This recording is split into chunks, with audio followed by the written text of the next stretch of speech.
বিয়ের প্রথম রাতে বউকে জিজ্ঞেস করেছিলাম, তুমি আমার কাছে কি চাও? বউ লাজুক মুখে বলল, যা চাই দিবেন তো? হাতে হাত রেখে বলেছিলাম, আমার সাধ্য থাকলে আমি অবশ্যই তোমার চাওয়া পূরণ করব। বউ বলেছিল, তাহলে শুনুন, আমি আপনার কাছে একটা বরকতময় সংসার চাই। আমি মুচকি হেসে বলেছিলাম, আর কিছু?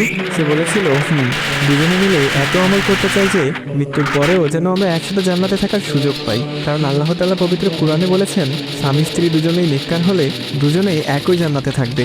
আপনি নেক আমল করতে রাজি আছেন তো?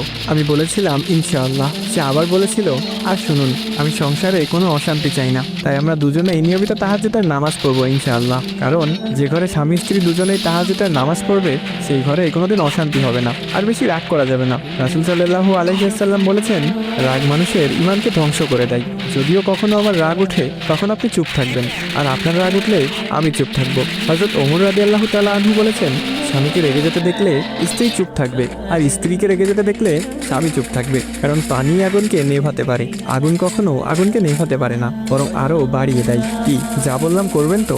সেদিন তার হাতে হাত রেখে কপালে চুমু দিয়ে নেক আমল করার ওয়াদা করেছিলাম, যা আজও আমরা দুজনে প্রতিনিয়ত করে যাচ্ছি।